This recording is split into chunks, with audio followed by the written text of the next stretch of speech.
2 days ago, I got a vasectomy. And, oh, what's happening? Oh, you're just, you're going to show the goods. There's not much to see. I thought about doing one naked. I think that'd be funny. You know, when you're making art, you know, you got to show a dick every now and then. So far, I've refrained. But, yeah, so the vasectomy has been very interesting to me on a number of different levels. The first way it's interesting is how do people feel about it when I mention it? Well, first of all, let me tell a story. My family's from Canada, we're from Alberta, and we moved to Wisconsin when I was 10 years old or something. And I can remember my mother telling me the story that one of the neighbors in the new neighborhood came up to her and started telling her about, I forget what it was, her gallbladder or something like this. And my mother was quite taken aback at how uncouth this person was that she would discuss such matters. So I guess, you know, I have to say, unfortunately, Mom, I've turned sort of American, and like here I am discussing my vasectomy on a video with my friends. But, yeah, so, like, how do people react to it? Well, the bros are all like, right on, man. You do what you like. Any doctor I've ever talked to about it has been like, okay, yep, sounds good. Some people have been upset. Not every woman I've talked to has been upset, but all the people who have been upset have been women, which, I don't know, it's just interesting to me. I would like to be flattered by that, but I know better. I don't know. I wonder if, like, I'm just speculating here. I wonder if maybe some people feel like a sense of loss, that I've closed a door that I didn't necessarily have to. But let's talk about that, actually, closing doors. There's this book I read once that left a very deep impression on me. It's called Hagakure. It's the Book of the Ancient Samurai. And there's a theme that shows up repeatedly in this Book of Ancient Wisdom. And I'll paraphrase. It goes something like this. This is one way that the book puts it. When there is a torrential downpour, some men will run around like idiots, dashing between the eaves, and they get just as wet. And to me, what that's talking about is it's saying, you know, something is going to happen in your life. You've got two choices. You can run around like an idiot, making a big fuss about it, or you can just step out into the rain and accept it, you know, with some dignity and, you know, worry about other things. And so, you know, here's a hard question that I had to ask myself. Do I suppose that I will ever again want children? And one strategy that you can use to make hard decisions, which I like, is that you can imagine both sides of that decision and then ask yourself, which one is truer to my heart? It's almost like a moral kind of decision, where you're saying, which one do I believe in more?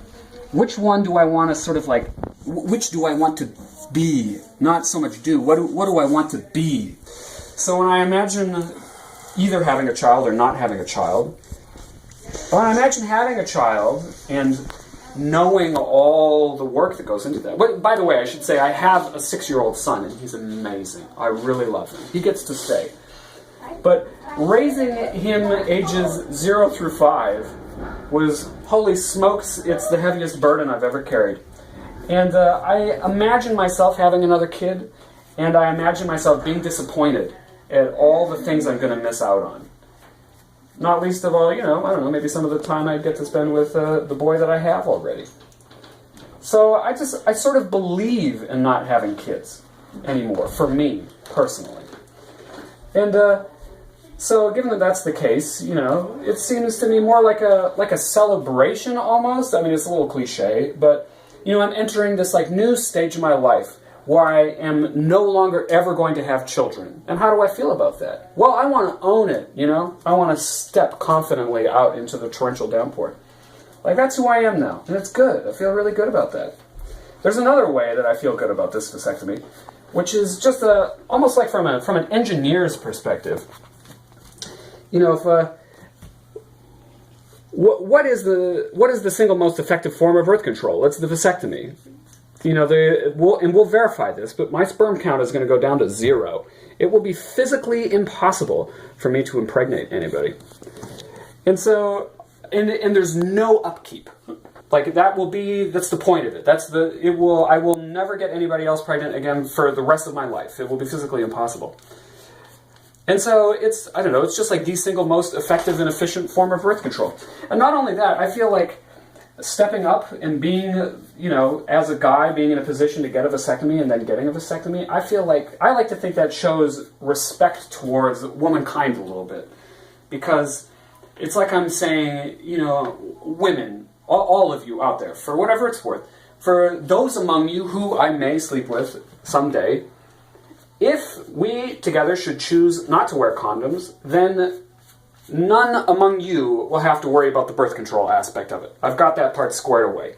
And good, because, you know, if the woman's got to worry about the birth control and you're not using condoms, those are all, you know, more onerous solutions, right? Like, she can get her tubes tied, but that's a much more dramatic surgery than the one I got. I got mine 2 days ago. Here, I'm not even on pain meds, and I'm, you know, like, making paintings and giving speeches and things. And, you know, what are other options? Like, she could get birth control pills, but then you've got to put, you know, hormones and chemicals in your body for the length of the relationship. Or, you know, or she could get an IUD. But then again, you know, those devices are expensive, and you do have to maintain them. Every couple of years, you got to replace them or whatever. And some of them, there can be some adverse side effects. So, yeah, that's another way that I feel positive about getting a vasectomy. And the third and final way that I feel positive about it is that it gave me a really good excuse to take a day off work yesterday. And I just, like, sat around and smoked a lot of weed and watched movies. It was one of the few times in my life where I was like, listen, the most healthy thing I could really do right now is just, like, lie around and eat delicious treats and smoke weed and watch documentaries on Netflix. So overall, it's, you know, it's been a very positive experience, and it's been one I've been thinking about a lot lately, so I thought I'd, you know, want to put together a few things that I wanted to say about it. And that's what this speech is. This is an experimental painting here, which I'm sort of inclined to say it's not really working out very well. I just started with a big blank black square. All my paintings, most of my paintings start with black, and it was entertaining. It was a little intimidating. Where do I go from there? And here I've tried to draw the outline of a ship, which is something that I've been working on lately. I don't know, maybe it'll grow on me. A lot of the time they grow on me. But I guess Look, I'm making sparkles everywhere. for now I'm going to say that I'm done with it.